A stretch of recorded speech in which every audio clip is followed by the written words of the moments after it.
On today's episode, I'm joined by a 205 gamer AFL player, assistant coach at St Kilda and Carlton, also head coach of Sandy Zebras. What's your handicap? Handicap? Currently 12, but 12? it's very subjective handicaps, Jacko, as you know. Yep, but 12 is still pretty good. So a very keen golfer, but more importantly, you're one of Dad's, or actually before that, the toughest AFL player apart from Bakes and Brown Dog that I know. And more importantly, you were one of Dad's brothers. So welcome to the Warnsway podcast, Mick Hamil. Thank you, Jacko. Thanks for having me, mate. It's what an awesome setup you have here, mate. It's brilliant. So well done. No, pleasure to be here with you. Thanks, Mick Hamil. You don't have to act a little bit too silly because I have to start with a big thank you.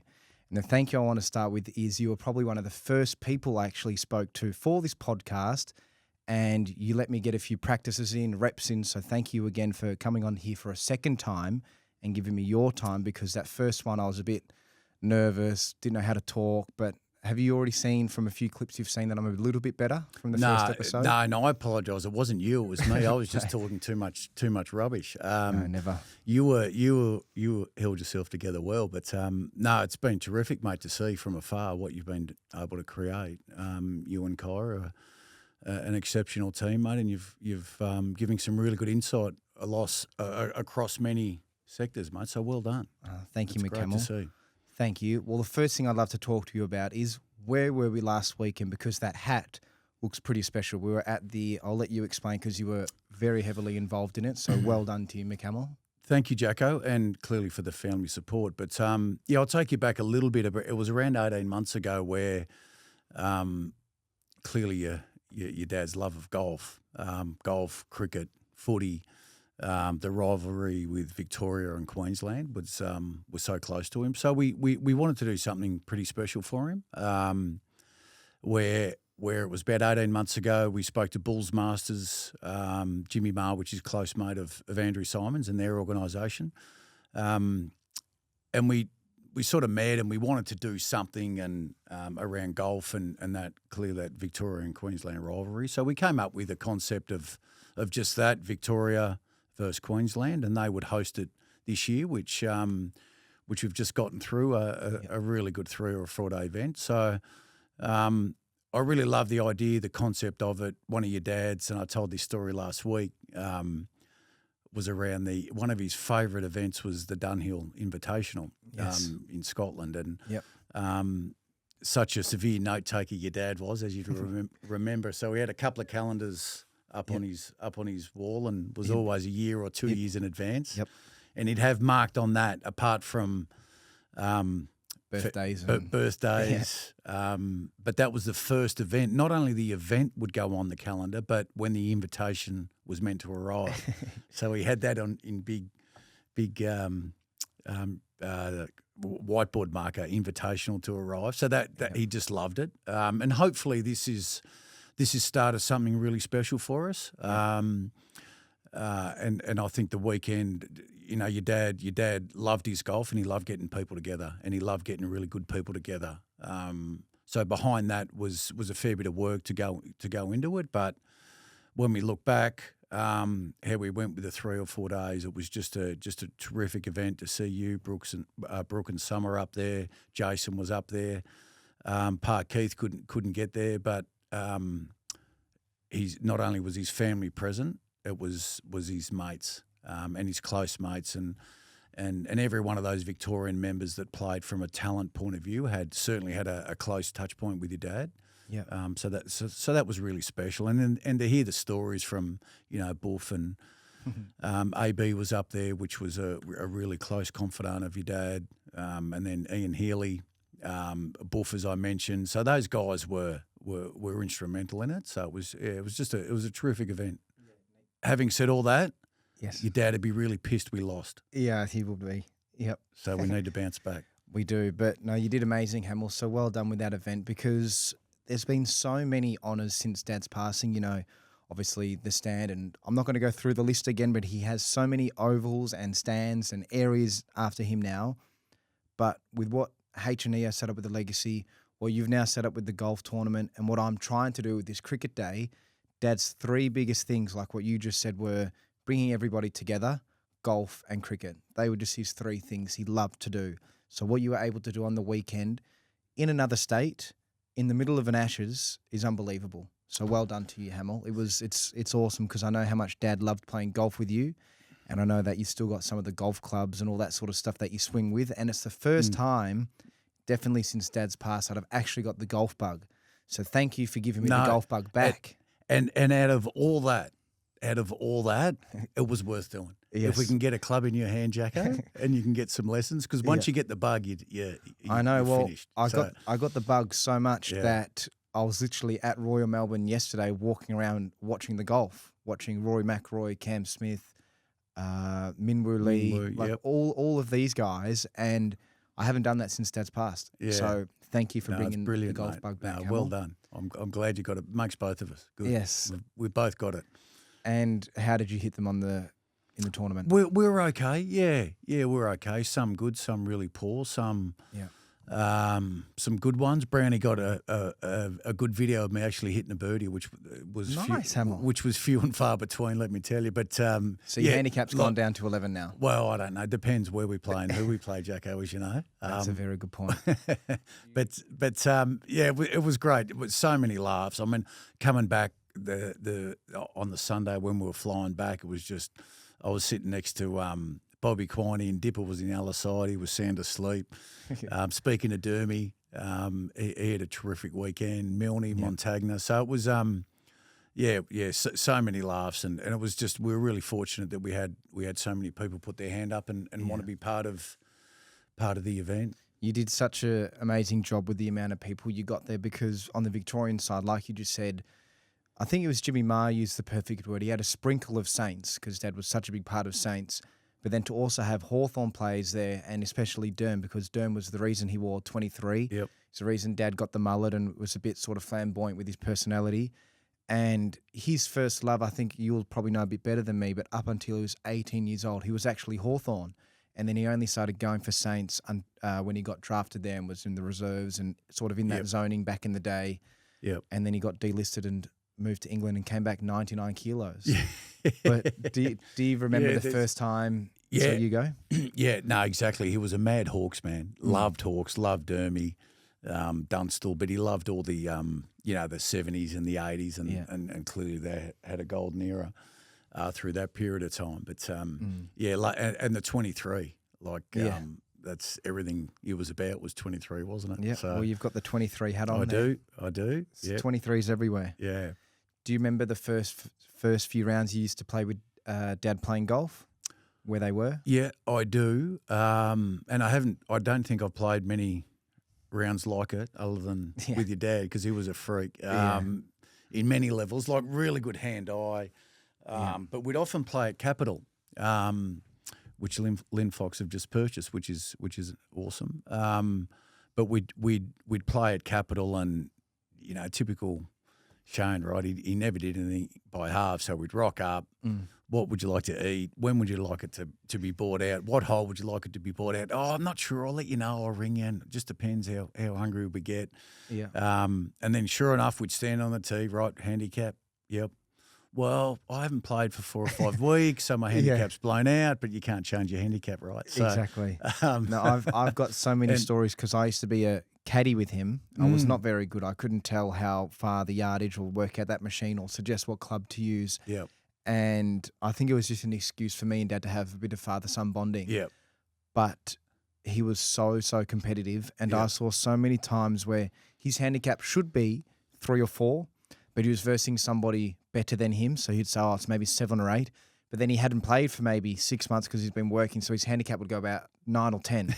So it's gone from 4 to about 9 or 10. And when you're playing for money, that 5 extra shots is a big difference. It's significant, right? And he'd always have, if we were playing with 2 others or it was singles, there would always be a competition in a competition within a competition. So on his scorecard, he'd have 4 competitions going. The overall comp, and then him and someone else, and then him and someone else, and then front 9, back 9, overall, then highest Stableford. So we'd have like 4 or 5 comps going. And as you know, and he'd be so meticulous in how we'd write the scores down and rub them out and write them back down again so they were nice and neat, so there was no arguments at the end. And, but it was it was just an awesome 4 or 5 hours that we'd spend, and we'd do it often and regularly when we could. And was the Capital the one that you'd always play at the most, often, more than Kingston Heath or Cathedral? Often, yeah. I'm at Yarra Yarra, so we played a little bit there, but your dad was a member at quite a few different places all of them. the joint. We've still got all of his medallions just out there on the shelf of all of the golf courses he was a member at here and in the UK, everywhere. Yeah, he absolutely loved his golf. He loved his Sandbelt courses, loved the National, Heath, loved Kingston Heath. And then we just sort of vary around depending on sort of availability and what was around. But Capital suited because he generally got on whenever he wanted. Yeah. How many golf clubs and golf bags do you reckon he gave you over the journey of you and his friendship? Because I reckon he's probably handed out 1 million golf bags and clubs before. Yeah, well, I already had a couple of bags, so I was good on that front. But he'd always give me advice around clubs. Yeah. Right. So he gave me his putter and he said, whatever you do, this is your putter, Cam Smith one. I said, no problems. I said, it's not the putter, mate. I've actually got to get much better at it. Yeah. And then I reckon it would have been 3 or 4 months before he had passed. He gave me this 1-iron from Titleist. And he said, whatever you do, you have to get good at this. This is your club, your 1-iron. You've got to get good at it. So I'm progressing would be the only way to put it. I'm nowhere near how it needs to be hit. Yeah. And the middle of it, the middle of the club, I could actually put on eBay because I've never actually hit the middle of it, and so it's brand new. But I'm trying to get good at it. But no, your dad was a lot like the amount of golf balls he had, golf clothes he had. Well, we're sitting in the background on one of the pieces of memorabilia.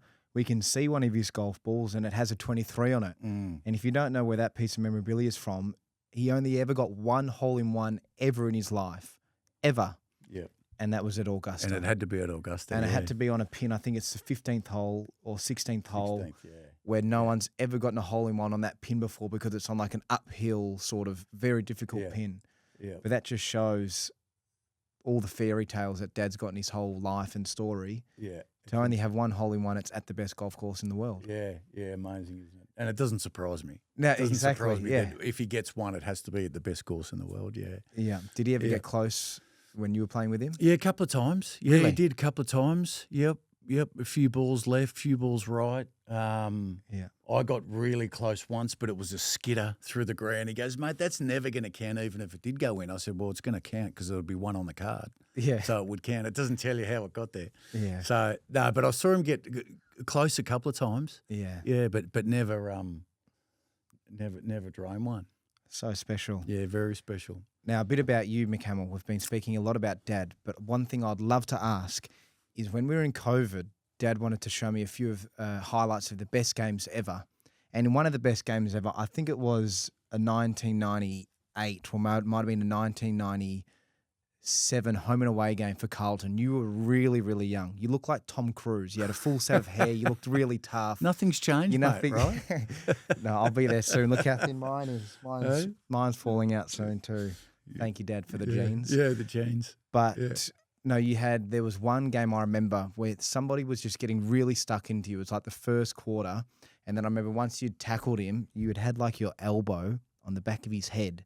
And the reason why I bring that up is because do you think players now, you just could never, ever do stuff like that, could you? Well, I think there's 2 parts of it, Jacko, isn't there? It's sort of tough when you need to be an unconditional and putting your head over the ball or throwing fists, which... no one encourages that all. So I think there's the mental aspect of being tough because it's a brutal game. It's a dynamic game. Yeah. My time in coaching, the coaches ask a lot of the players, but it's what the game tells us. Yeah. So it's a really, really difficult sport. It's one of the most dynamic games in the world. For sure. You're kicking, jumping, handballing, teams, everything. Yeah, and we got to remember it goes for a long time. Our game. Yeah. Like it's 30-minute quarters. There's not much rest for the players. It's really challenging, and you never forget how tough the game is as a coach. Yeah. Because it's a bloody tough game. So, and I think more now than ever, the mental aspect is really challenging. Yeah. And if you can get the edge in that part of the game, because they're all clearly talented at that level.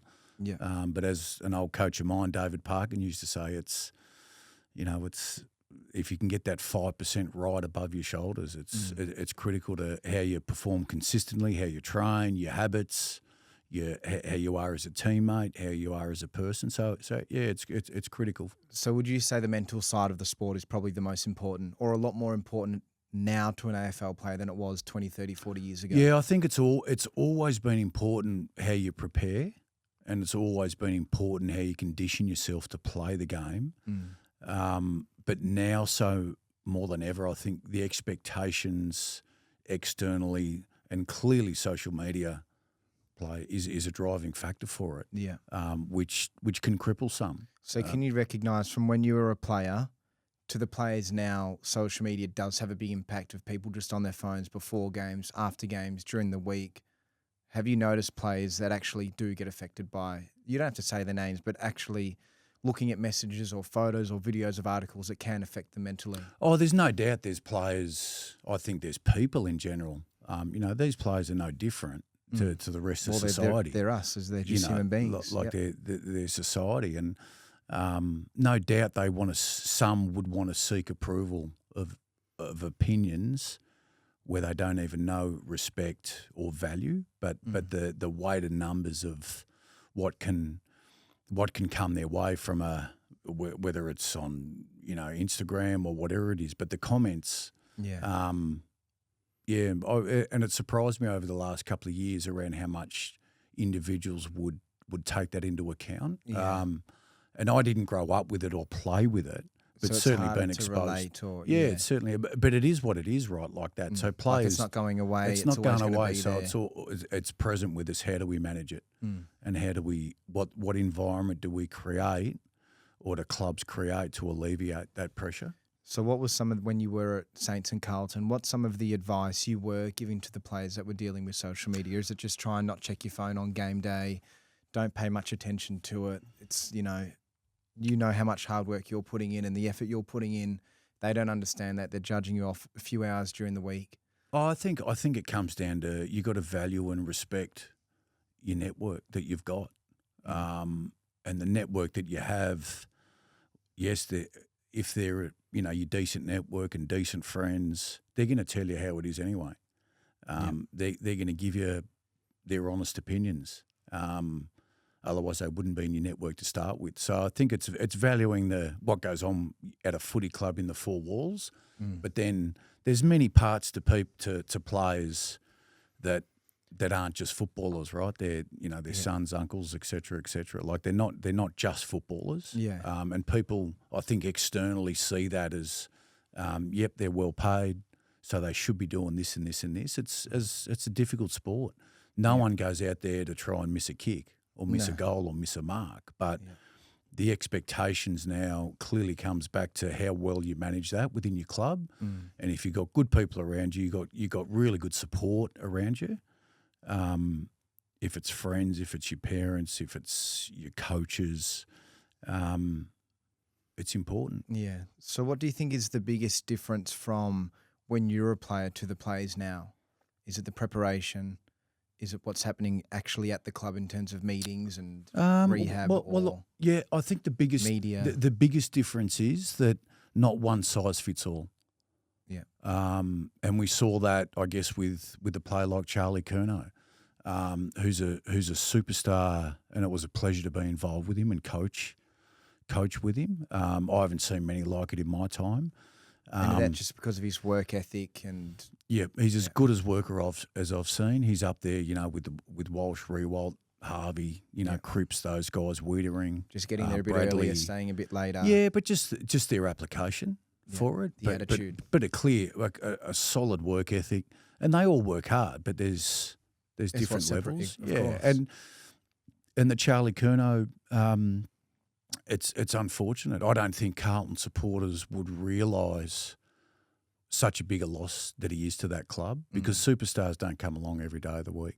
Yeah. So how was he managed where did the club meet him? What was his expectation? So because there's a fracture there somewhere, right? So it's disappointing. It is disappointing, but that's the biggest thing around players these days. And you see, like what Chris Fagan's been able to do, Chris Scott's been able to do. Yeah. I think to a certain extent Ross Lyon's been able to do with St Kilda. Yeah. How do you cultivate Craig McRae? How do you cultivate this environment that enables, yes, the expectations and standards, but giving them enough space to breathe? Yeah. So that's actually something I've never thought about. So there would be meetings with the club staff, presidents, CEOs, coaching, like the family's team, that when a player does exit a club and it's a superstar, and if they would be feeling disappointed or sad by that trade or that person leaving, that would actually be an opportunity for that club to have a meeting to reflect on, okay, why did that player leave? How did he leave? We're not going to be able to replace him, so what do we do next? Well, I think like any good organisation, Jacko, you'd hope so.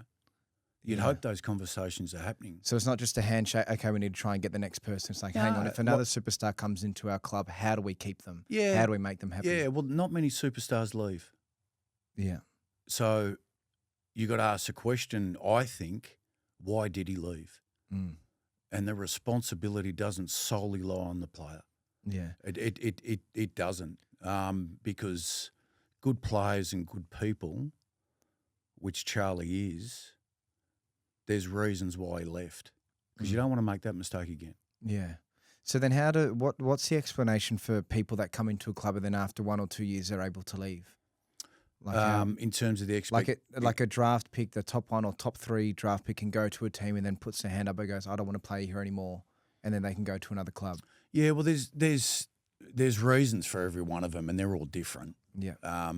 Generally, your first and second year players would get a good 3 years run at it. Because I spoke to Sammy Newman about the contracts and everything, sort of in AFL sports, and you'd probably know a lot more than me. But one thing me and Dad used to speak about all the time was these big 5+, 7+ year deals, because me and Dad, and especially Dad, he couldn't understand why players would sign anything more than a 2 to 3, like a 3-year maximum was like me and Dad's sort of belief, because if you sign anything more than that, your incentive to be better is gone unless you want to break records. You've technically be on a salary that's not changing apart from bonuses for 8+ years. So you're set, your mindset, you're not as hungry. Like you see the most or the best players sort of break out and then sign that 2-3 years deals, and because they want to play a bit better, which means they get a bigger contract or go to a different club or explore greatness at that club, that's when you see the best performance from those players.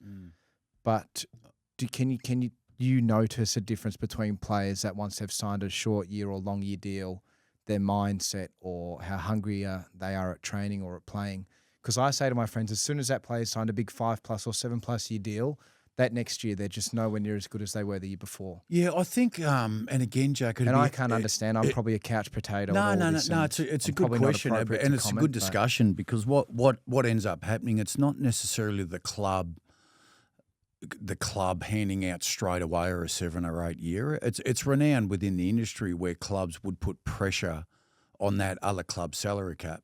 So by that I mean, if Sydney came and offered X a 7-year deal, yet at your other club they were only offering you 2 or 3. Well, that club and they're a wanted play, they have to match that. So and then they put pressure on your cap, and they try and then at some stage, a couple of them just filter through. But for example, it's individuals too, because Sam Walsh, if he signs a 2 or a 10-year deal, he's going to play, he's going to prepare, he's going to perform just as well if he'd signed a 1-year deal. Yeah, because that's so good to know that there's still players. Yeah, it's in his DNA. He's as good as you'll see in terms of how he prepares and how he works. The challenge for players like that is if they don't get those numbers in their camp and they're not towing the line, that's when they choose to leave. But so that's an example. That's one extreme. Yeah. But I'm sure there would be certain players that get in their comfort zone around contracts. Do you think the AFL would ever come out with like a rule or a law to say, all right, 3 years max, no clubs can sign more than 3 years? I don't think so, because that's almost a restraint of trade, I would think. I don't think they could go down that path, Jacko. But then again, the AFL are privy to doing what they want when they want and making up rules as they go. So you wouldn't really know what's on the horizon with them. But I'd be surprised if they would govern such a thing. What were the biggest deals in sort of the 80s and 90s? Was there a player that ever signed more than a 5+ year back then? Well, Alistair Lynch signed a 10-yearer when he went from Fitzroy to Brisbane. Yeah, so was that 90s to early 2000s? Yeah, that was I would have thought late 80s. You have to check that one. Yeah. But that was a 10-year deal. A buddy signed a 10-yearer. Yeah. When I was playing, I signed two 5ers. Yeah. Yep. So it's sort of been since the AFL era, not the VFL. No, AFL. Yeah. AFL era. Yeah. Yep. Yep. So that. But it's what the market demands now. Yeah. You know, like it's if you're not handing out long contracts or yes, there's a lot of pull from a player's point of view, but that's basically the industry. They're the ones putting on the show, so I get that. Do you think it creates any sort of not frustration with the players, but any unnecessary tension or awkwardness when you see a player come to your club that signed big $1 million deals, but then there's a person that's working their ass off every single day for only 200 or 300? Oh, well, there's reasons why they get the money. Yeah. And there's reasons why they don't. Yeah. So I think players are really good now at understanding the landscape, and they get it now. There's lots of movement. There's free agency. If you don't pay, you're not going to get them. You're not going to get these players because they've got choices, which comes back to your environment which I really like. It falls back on the clubs. Yeah. You got to get your environment right on all levels. Thank you for explaining that, McHamil, because I probably didn't.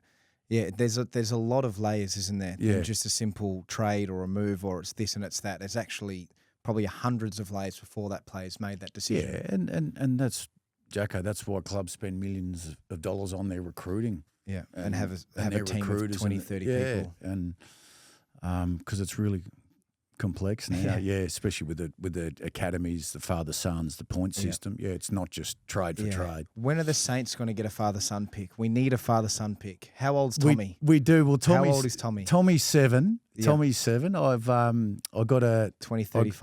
I got 2 daughters, 18 and 10, so they're technically going to play for AFLW. That you've only got to play one game at each club. Oh, do you? Okay. So they've got the choice, but they're not. So they could pick Carlton or St Kilda. Well, yeah, they're not quite into their footy at the moment. My 2 girls, but Tommy's he's a lunatic. Yeah, he's a 7-year-old. Rui's got 3 boys. I know. And Lenny's apparently got a Joey couple. And Lenny, they've all got a few kids now. They've all timed it pretty well. They did another 10 years. We could see all of them playing in the same team. Yeah. So we need Saints need some free hits, don't they? Yeah, they need some free hits like that. So hopefully, fingers crossed. Fingers crossed. Do you remember when you were playing at the Saints? If you had ever heard, because I remember Nick Rewalt. When he got drafted in his draft night speech, he got asked, "Oh, you're excited to go to the St Kilda. What does this mean to you? What does it mean to your family?" And he said that his dad said, "Oh my God, you're going to Melbourne. You're going to be playing for St Kilda. That's amazing. Are you excited?" And Nick said, "All I care about is I'm going to be able to play and meet Shane Warne. I'm going to play in front of Shane Warne. Shane Warne goes for the Saints. That's the most important thing to me." I remember him saying something like that. No, I reckon he did say. He did say that? He did say exactly that. Yeah. Because he loved his cricket. He loved it. To his father. Yeah. Well, I got to St Kilda at the same time that Nick did. Yeah, well, that's what I was Nick got drafted. Yes. So were you in that same year? Was that 2000? No, that wasn't 2000. No, 2000. Yep. Okay. Yep. So it was Nick at 1 and Kaczynski at 2. Yeah. Justin. So we. Because when you were playing at Saints, did you know, Dad might be in the crowd? Or because there's been a few players that I'd met since, especially at the poker nights, that are like, I love just knowing your dad was in the crowd and then going to his house and playing poker. Like these are people that played at the Saints. Yeah, but and I was brought up in Canberra, and I and even when I got drafted to Carlton at 17, I didn't love my cricket. Yeah. I played it at school a bit, but I didn't play a lot of it. I love watching it, the one days and that sort of stuff. So I wasn't fixated on cricket or footy for that matter, because Canberra didn't get too much. Yeah. What's in Canberra? There's a lot of politicians and fireworks and so, but a great place to grow up. But Yeah. because of the facilities, but bloody freezing cold, mate. So you don't need to visit there in June, July, August. Yeah. And then the the relationship that Nick and I formed down there with those players that came in, which was Fraser Gehry came in, Stevie Lawrence came down, and then a couple of years we started to get Luke Ball and Maguire, the two Clarks. Yeah. So we had a really good list. Mm. And I remember a couple of times where we had this function in 2000 where I first met your dad, and it was we're at the Circa, Prince of Wales, and that was where Is that where you got married? Yeah, where I got married I as was well. gonna say, that sounds very familiar. Yeah, it was amazing. It was when the first, and we had a cocktail function there, and Malcolm Blight had just been appointed coach. Yeah. And your dad was there as a foundation, and they interviewed you, Shane there, and then it got to about midnight, and your dad said, "Oh, what are you doing?" I said, we didn't have training or anything the next day." Yeah. He said, "Well, do you want to come back to mine and have a couple of drinks and play some pool?" And This would have been, was he living on Beach Road at the Esplanade at this time?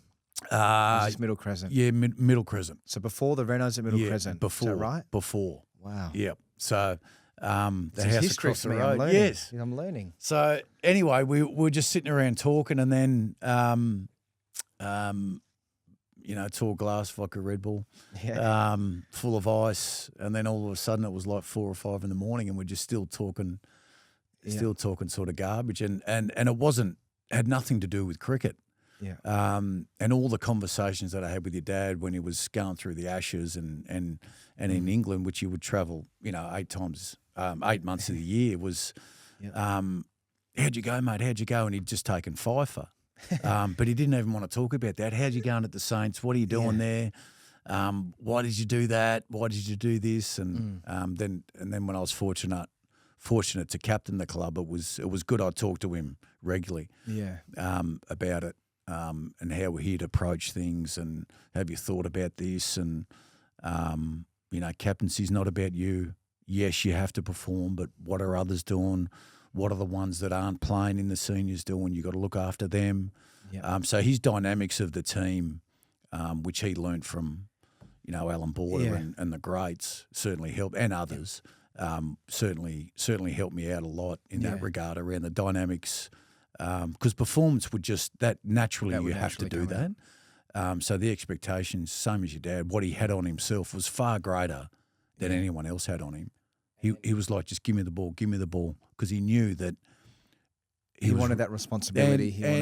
You know what he loved about the baggy green? He just loved the baggy green, and that's why he knew the responsibility.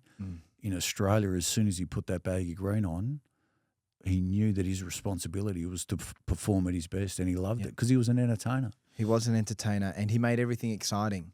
But going back to captaincy, he was somebody that, yes, never got to captain Australia, but captained nearly every single other team he played for, and they won championships and titles there at Rajasthan, Bushrangers, Hampshire, St Kilda, growing up juniors at East Sandy, like everywhere. He loved being the captain because he loved all the responsibility falling on him. He wanted to show everybody that, look, give me the ball, I'll win it for us. I can do it. He wanted to take all of the weight on his shoulders, and he just liked that. He loved pressure because he always performed under pressure. Yeah, and he was, as what we used to talk about, he goes, mate, I know I'm a fair chance of getting my ass kicked here and getting hit over the fence. He said, but I'd much rather step into that and that arena and that pressure than not have a crack at it. Yeah. So that's why he said even at the top you would fail often, but he goes, give me that any day of the week. He goes, I'm happy to fail in big moments than not have those moments. Yeah. I remember when we were in 2004 at St Kilda in the prelim, he goes, mate, this is the best position you want to be. He said, I know you're disappointed you didn't win and get to the grand final, but, mate, give me this any day of the week. You would much rather be in these moments. So he would seek and thrive on these big moments. Opportunities, and exactly. Because that's just how he lived his life. Yep. He give me these moments and I'll thrive. Like even the Dunhill golf the Pro-Am with Fox, he'd love them. Yeah. Because it would give him this competitive edge that he couldn't replace with cricket. And that's why I love the poker. Yep. Because it was competitive, but give me the big moments. So he just, and that's how he explained it to me, and I'll never forget it because I was, like us all, we were really disappointed that we didn't get a flag. But reflecting on the big moments, mate, he goes, you want these moments, like what he did in World Cups, Ashes series, any series really, but he would always seek, and once he got into those moments, he would just, he'd thrive. That's so nice to hear you explain that, McCam. Well, yes, he just swore we have our first live crowd. We heard an F-bomb drop there, McCamel, but do you want some more Sorry water? about that. No, that's a great explanation. I'm glad that you've sort of remembered. Trying to multitask here. Yeah, we're good at that. Yeah. No, I'm glad you're able to hold on and remember all of that advice that Dad had given you, because I do remember you guys were so close and still are so close. I remember there'd be games after when you'd be finished coaching at St Kilda or at Carlton. We'd be watching the game, have a multi on, and then, it'd be 1 a.m. and me and Dad are watching the cricket, and then there's just a knock on the door. And then you walk in and you guys just spoke for hours about what can you improve on, what can you do better, what's your advice. And something so simple as that was so special, mate. And like that, it was simple, but moments like that you cherish, because they would happen so often. But it was just the discussions and the conversations, because your dad loved to talk, and he was very, very good at it. But good at making common sense. So but a really, really good planner. So when you were here, how do you get to there, and how do you want? And because of probably contacts clearly that he could navigate and problem solve. So the problem solving ability of your dad was bloody pretty special. Yeah. So there's a lot of advice that you got from him that you have then told your players when you were coaching, or even your kids now. Is there any lessons or advice he's told you that you've gone, yep, thank you for that, Shane. Thank you for that, Dad. I'm going to tell this to my kids or to my players. Yeah, definitely to definitely to your players, because he was always big on standing for something. If you don't stand for something, you stand for nothing. Yeah, nothing. So he was quite big on that. And one thing he always used to say to me, he goes, mate, if I tried to please everyone, I'd be nowhere in life. So he would be himself. He was authentic and he was genuine, and that's why the Australian public loved him. Yeah. Not only did he just stand for something, he was able to be himself, and there's not many like that, because they're too worried about political opinions and genders and in terms of how people would comment on this, so he wouldn't do that. That wasn't your dad at all.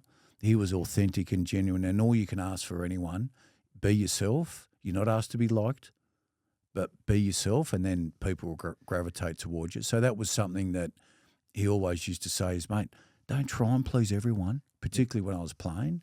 Be yourself, be authentic with them, have a lot of empathy where you can, but thrive in the moment, yeah. And I reckon one of the biggest quotes, or probably I reckon one of the most repetitive quotes he ever told me and Brooke and Summer our entire life, or every day pretty much, apart from manners are free, it was never try and be someone you're not. He would tell us that all the time, because there'd be sometimes we'd see bad photos of him in magazines or bad articles online, and me, Brooke and Summer would be like, oh, Dad, why are you doing this? Or how have you got caught doing that? And Dad's like, look, I'm sorry, I've made a mistake, but I'm not trying to be someone I'm not, and all you can do is be yourself, and if you can look after the people around you and your loved ones when you can, do it. Yeah. And do you feel you've like you hear your dad telling you that often? Definitely. Yeah. There's so many things like Dad and you guys and all of his closest friends and family have told me my whole life, and I still think about every single day and show action in that. So being things like being early, or being a good host, when we've got our poker nights, offering everybody drinks, making sure there's dinner arriving on time and there's enough for everybody. And like even in this room where we are, you've been in here plenty of times, but this is his old office. I've still got his same desk and his photos and his ashtrays over there. But then on this side, I've got a bit of my Lego and his hole-in-one, motorbike helmet, his baggy green, a couple of his trophies. So I still even, this is my thing, but we're talking about Dad. We're able to remember Dad in this way. And I think that sort of just shows the impact he sort of left on both of us. Oh, no doubt, no doubt. And there's nothing that, because we, and again, the golf day probably reminded me a little bit of it again around, apart from all his sporting achievements, and yeah, there was a lot of them. His greatest legacy are his kids. Make no mistake about that. His greatest legacy are his kids, which is, the way you guys have handled yourself. Talk of, some of yourself and Brookie. That was his greatest legacy. Like he would give them all up in a heartbeat. Yes, his sporting achievements enabled him to set you guys up and give you guys what you needed to flourish and help and support. But his greatest legacy by far, and doing what you're doing now and continuing on doing what you're doing now, I know he'd be just blown away. Not only how Summer's progressing and what Brooke's doing, but particularly, because your dad was a man's man, right? Yeah. So he'd be looking down at you going, shit, he's making me proud with what you're doing, mate. So well done. Thanks, Mick Hamil. And he'd be just as proud, if not prouder of you than he would be of me. 100% I can agree, because what you've had to do the last 3.5 years as well is definitely not easy. Without getting into too much detail, you're one of the executives looking after Dad's estate, you're now director of the Shane Warne legacy. Like, you're so involved in making sure how we use Dad's name, image and reputation in such a positive and happy way to still remember him for who he was as a person and not forget any of those things. He was larrikin, he was loud, his personality, everybody knew. So we've got to make sure we can still remember that. And what you've just done last weekend is the best thing, I think, in the last 3.5 years that we've done to be able to remember Dad, because you got people like you said before, Murph Hughes, Ian Healy, Alan Border, Ian Botham, then you got footy players like yourself, Brown Dog. All of these people came to another state to play golf, to remember Dad, to remember Roy. And I think that's just so special, because if that's the first one we could do in the middle of an Ashes, you've done an amazing job, Mick Hamil. So well done. And I'm excited to hopefully play in the next one. Yes. Well, that's for Victoria. For Victoria, we're underway. And that's what we want to do. We want to make sure we honour the past with the utmost respect, and I'm not doing anything that he wouldn't do for me, right? No, exactly. So it's just the way it is, and we're sort of ingrained to do that. So we honour the past, mate, and we want to keep building for the future. And but that legacy piece is so big for us, and there's none that shine brighter, mate, than you guys. So congratulations on what you're doing. No, you're too nice, Mick Hamil. Well, thank you so much for coming on, mate. And this is the second time for coming, so thank you a second time. I know you're a busy man, so thank you for taking time out of your day to do this. And I'm excited for hopefully looking at the exhibition soon. What would you think Dad would thinking? Sorry, I'm getting excited. What do you think Dad would be feeling knowing that his memorabilia is going to be in the MCG for everybody to display and have a look at? Because we've known his whole life he wasn't one to show off or brag. He did have all of his memorabilia for a big part of his life hidden. Now the hole-in-one here that we've got was the only bit of memorabilia he had on display at his last house. Yeah. But how do you think Dad would be feeling that it's going to be at the MCG, where he's got the stand, the statue, took his hat trick, calmed down the crowd, 700th, all of those moments? Yeah. How do you think he'd be feeling? Yeah, no, I have given that some thought. Particularly around the Shane Warne stand, because no matter it's sort of hard to believe, hard for me to fathom anyway, that name will be there forever. Mm. Your kids, like it's just such a when you think about it, it's just like such a humbling experience to see it and go, shit, that's actually that stand of the best stadium in the world, arguably. Yeah, and a bit biased, but I agree. Yeah, and the new redevelopment there is going to be really impressive as well when that gets going. So you can imagine the museum that's going to be there, right? And the amount of people that would go through those turnstiles to get to see a piece of history. Yeah.